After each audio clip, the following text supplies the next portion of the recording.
Hello and अस्सलाम वालेकुम। आप सबको खुश आमदीद वंस अगेन, मोस्ट वेलकम। और आज हम नेक्स्ट चैप्टर जो कि सेकंड चैप्टर है नॉन बायोलॉजी का, नाम है चैप्टर का बायोलॉजिकल प्रॉब्लम। आज के इस लेक्चर के अंदर स्टूडेंट को मैं बताना चाहूँगा कि आज के लेक्चर का खुलासा क्या है। इस लेक्चर के अंदर हमें क्या कुछ सीखने को मिलेगा, तो मैं आपको बताता जाऊँ कि इस लेक्चर में आपको ये बताया जाएगा कि भाई प्रॉब्लम क्या चीज़ है और बायोलॉजिकल प्रॉब्लम की इंट्रोडक्शन। ठीक है, introduction to biological problem and what is a problem. Problem क्या चीज़ है। अब सबको पता है ये प्रॉब्लम का जो लफ्ज़ है कॉमनली बहुत ज़्यादा यूज़ होता है सोसाइटी में, लेकिन अक्सर किसी को पता नहीं होता कि प्रॉब्लम एक्चुअली है क्या चीज़। तो आज मैं आपको बताऊंगा कि प्रॉब्लम क्या चीज़ है। देखो, यहाँ पर मैंने पहले से रिकॉर्ड नोट बनाया है। प्रॉब्लम जो है किसी बॉडी का या किसी सिस्टम का वो कंडीशन, किसी बॉडी या सिस्टम का वो कंडीशन जिसमें बॉडी या सिस्टम अपने आप को अनसर्टन स्टेट में कंसिडर करी, अपने आप को अनसर्टन फील करी, महसूस करी, उस स्टेट का, उस कंडीशन का नाम है प्रॉब्लम। देखो, problem the condition in which a system और अ बॉडी फील अनसर्टेनिटी या फील डिफिकल्टीज, ठीक है, इज कॉल्ड प्रॉब्लम।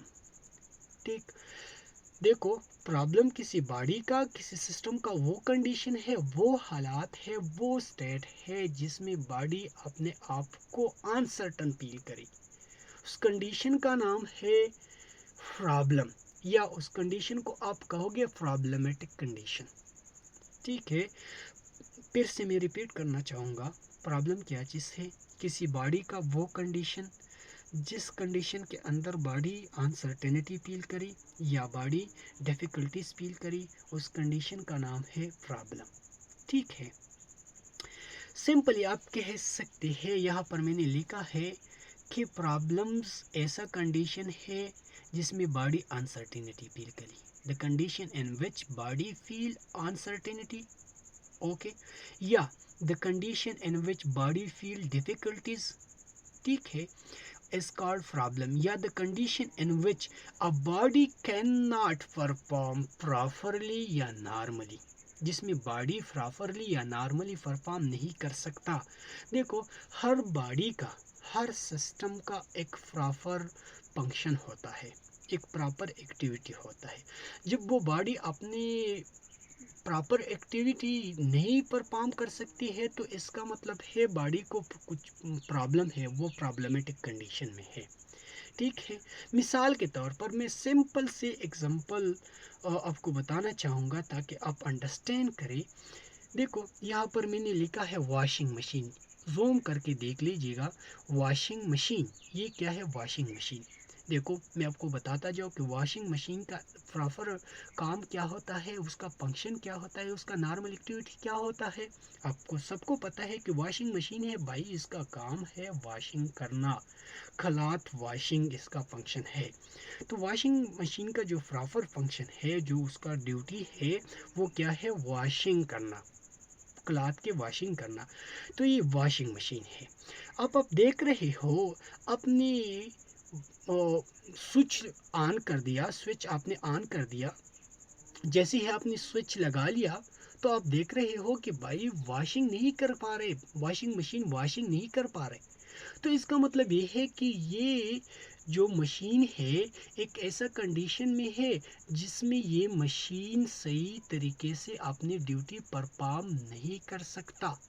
इस कंडीशन का नाम है प्रॉब्लम।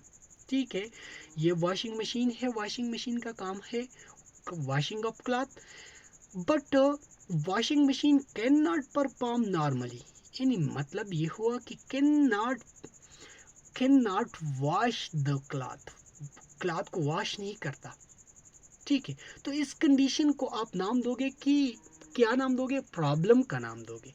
ठीक है, प्रॉब्लम की देयर आर समथिंग पेशी पेशी, यहाँ पर कुछ कुछ चीज़ें ख़राब है, यहाँ पर एक ऐसे हालात में है जो सही तरीके से परफॉर्म नहीं करता।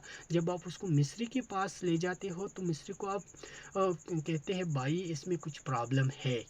तो प्रॉब्लम का मतलब है एक ऐसी कंडीशन में है जिस कंडीशन में सही तरीके से परफॉर्म नहीं कर सकता, ठीक है, इसको प्रॉब्लम कहोगे। अदर प्रॉब्लम्स मैं आपको बताना चाहूँगा, जैसे कि यहाँ पर मैंने लिखा है फाइनेंशियल प्रॉब्लम, थोड़ा सा छोटा लिखा हुआ है मैंने, बस नेचर है फाइनेंशियल प्रॉब्लम। फाइनेंशियल प्रॉब्लम से मुराद है वो प्रॉब्लम जो फाइनेंस के साथ एसोसिएट है। देखो, फाइनेंशियली प्रॉब्लम्स, इसको फाइनेंशियली प्रॉब्लम इसलिए कहा जाता है कि फाइनेंस के साथ एसोसिएट है। इस फाइनेंस की वजह से भी बहुत से लोग अनसर्टन स्टेट में होता है, डिफ़िकल्ट कंडीशन में होता है, वो सही तरीके से परफॉर्म नहीं कर सकता, हालांकि उनमें परफॉर्मेंस की एबिलिटी है फिर भी परफॉर्म नहीं कर सकता, क्योंकि कुछ परफॉर्मेंस ऐसी है उनके लिए फाइनेंस का ज़रूरत होता है, तो उसको आप कहोगे फाइनेंशियल प्रॉब्लम, क्योंकि फाइनेंस की वजह से भी कोई सिस्टम या कोई बॉडी अनसर्टन स्टेट में चली जाती है। मैं अगर एग्जांपल बताता जाऊँ कि एक स्टूडेंट है, सपोज़ करिए एक स्टूडेंट है, काफ़ी टैलेंटेड स्टूडेंट है, वो कुछ भी कर सकता है, वो टेस्ट भी क्लियर कर सकता है, वो एमबीबीएस भी कर सकता है, वो उसके अंदर इतना सारा टैलेंट है कि वो इंजीनियरिंग भी कर सकता है। लेकिन इंजीनियरिंग के लिए, एमबीबीएस के लिए क्या चीज़ का ज़रूरत होता है? दौलत की, मनी की ज़रूरत होती है, वेल्थ की ज़रूरत होती है। उसके साथ वेल्थ नहीं है, पैसे नहीं है, फाइनेंस नहीं है, तो वो क्या कहेगा कि भाई मुझे फाइनेंशियली प्रॉब्लम है इसलिए मैं नहीं कर पा रहा हूँ, ठीक है। फूड प्रॉब्लम जो कि बेसिक आजकल की ज़्यादा जो प्रॉब्लम्स है वो फूड प्रॉब्लम्स है। फूड के साथ, फूड की वजह से भी इंसान या जो भी लिविंग थिंग्स हो वो अपने आप को अनसर्टन फील करता है, ठीक है, वो डिफ़िकल्ट कंडीशन में चली जाती है, सिस्टम ख़राब हो जाता है, सिस्टम सर्टन स्टेट से अनसर्टन स्टेट में चले जाती है, ठीक है। शेल्टरिंग, शेल्टरिंग का भी मसला होता है। शेल्टरिंग, अपने आप को दुश्मनों से, एनिमी से महफूज करने का प्रॉब्लम। जब आपने आपको महफूज करना चाहते हो तो इसका मतलब ये है कि आप अनसर्टन स्टेट में है, आपको शेल्टरिंग का ज़रूरत है क्योंकि आपके बहुत सारे एनिमीज़ है, ठीक है। तो ये शेल्टरिंग प्रॉब्लम। और जो बेसिक प्रॉब्लम है लिविंग थिंग्स को वो है डिजीज़। क्या चीज़ है डिजीज़?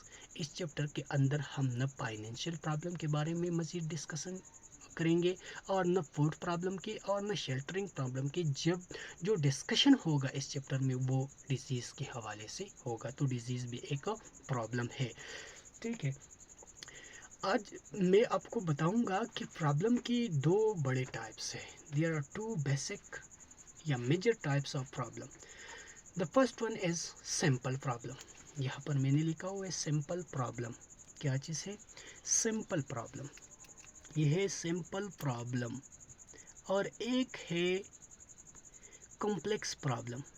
सिंपल प्रॉब्लम क्या चीज़ है और कॉम्प्लेक्स प्रॉब्लम क्या चीज़ है? देखो, सिंपल प्रॉब्लम का जो सोल्यूशन है वो काफ़ी ईजी होता है, आसान सा सोल्यूशन होता है। और सोल्यूशन क्यों आसान होता है? सोल्यूशन इसलिए आसान होता है क्योंकि इसका जो रीज़न है, हर प्रॉब्लम का एक रीज़न होता है। मैंने बताना भूल गया, हर प्रॉब्लम का एक रीज़न होता है। देखो, सिंपल प्रॉब्लम वो प्रॉब्लम है जिसका रीज़न आपको पता है, इसका reason known reason, the problem with known reason, reason मालूम है, ठीक है। तो एजीली वो आप सॉल्व कर सकते हैं, उसका सोल्यूशन निकाल सकते हैं, ठीक है। तो सिंपल प्रॉब्लम। कॉम्प्लेक्स प्रॉब्लम जिनके सिंपल प्रॉब्लम का अपोजिट है, तो अपोजिट का मतलब ये हुआ कि सिंपल प्रॉब्लम का अगर रीज़न नॉन रीज़न के साथ है तो complex problem with unknown reason, जिसमें बेसिकली हम डिजीज़ को अंडरस्टैंड करने की कोशिश करेंगे कॉम्प्लेक्स प्रॉब्लम में। मिसाल के तौर पर किसी बॉडी को डिजीज़ है, किसी ह्यूमन को डिजीज़ है, तो उसके लिए टेस्ट किया जाता है, उनके रीज़न को फिर पहले उनके रीज़न को फाइंड आउट करता है, भाई क्या रीज़न है, क्या वजह है कि ये उसको ये प्रॉब्लम लाहिक हो चुका है, ठीक है। तो प्रॉब्लम विद अननोन रीज़न और कॉल्ड कॉम्प्लेक्स प्रॉब्लम। ऐसी प्रॉब्लम जिसका रीज़न मालूम ना हो उनको कॉम्प्लेक्स प्रॉब्लम कहा जाता है। और ये कैन नॉट एजिली सॉल्व नहीं किया जाता है। इसके रीज़न पहले आइडेंटिफाई, यानी सबसे पहले उसके रीज़न का आइडेंटिफिकेशन करना पड़ता है, फिर उसके सोल्यूशन मालूम करना होता है। आगे हम जब मूव करेगा तो आगे आगे जब हम डिस्कस करेंगे कि डिजीज़ के बारे में, जैसे कि मलेरिया एक डिज़ीज़ है इस चैप्टर में, जो बेसिक टॉपिक है इस चैप्टर का, उसमें सबसे पहले जो डिज़ीज़ का अगर हम जिक्र करें मलेरिया का, तो मलेरिया में हम क्या करते हैं, पहले उनके टेस्ट करते हैं, डायग्नोसिस करते हैं, रीज़न के आइडेंटिफिकेशन करते हैं कि भाई इस चीज़ के ये साइन सिम्टम्स है, ठीक है, तो उनके आइडेंटिफिकेशंस करना पड़ता है कि क्या रीज़न है, ठीक है। तो कॉम्प्लेक्स प्रॉब्लम। अब नेक्स्ट जो है बायोलॉजिकल प्रॉब्लम। अब सबको आसान हो चुका होगा कि बायोलॉजिकल प्रॉब्लम क्या चीज़ है। देखो, problem associated with a living things, या किसी लिविंग सिस्टम के साथ जो प्रॉब्लम एसोसिएट करता है उसको आप कहोगे बायोलॉजिकल प्रॉब्लम। लेकिन कीप इन माइंड या रिमेंबर कि ये जो फाइनेंशियल प्रॉब्लम है ये भी तो एसोसिएट करता है बायोलॉजिकल सिस्टम के साथ। फूड प्रॉब्लम भी बायोलॉजिकल सिस्टम के साथ एसोसिएट करता है, शेल्टरिंग भी बायोलॉजिकल सिस्टम के साथ एसोसिएट करते हैं, क्योंकि फूड का ज़रूरत भी लिविंग थिंग्स को ही तो है, और शेल्टरिंग का भी लिविंग थिंग्स का एक मसला है, उनके नीड्स है। फाइनेंशियल का भी जो फाइनेंशियल है वो भी किसको रिक्वायर है, लिविंग थिंग्स को ही तो रिक्वायर है, ठीक है।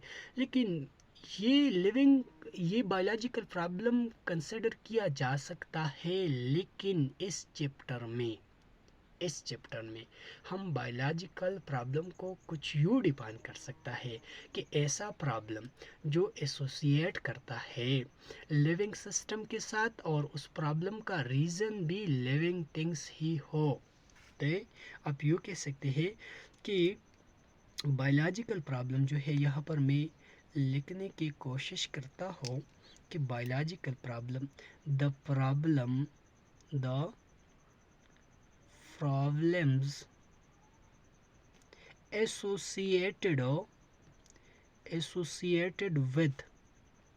associated with living things, जो लिविंग थिंग्स के साथ एसोसिएट है, and due to living things के साथ एसोसिएट है और लिविंग थिंग्स की वजह से है। अब ये लिविंग थिंग्स आपको पता नहीं है कि लिविंग थिंग्स कौन से लिविंग थिंग्स प्रॉब्लम एक अदर लिविंग थिंग्स के लिए पैदा कर सकता है, ठीक है। तो ये था बायोलॉजिकल प्रॉब्लम। मिसाल के तौर पर एक बंदा मैंने बनाया है, यहाँ पर एक बंदा है, इस बंदे को क्या है, डिजीज़ है, लेकिन डिज़ीज़ का पता नहीं है आपको कि किस तरह का डिज़ीज़ है, ये डिज़ीज़ किस वजह से है, इसका रीज़न क्या है।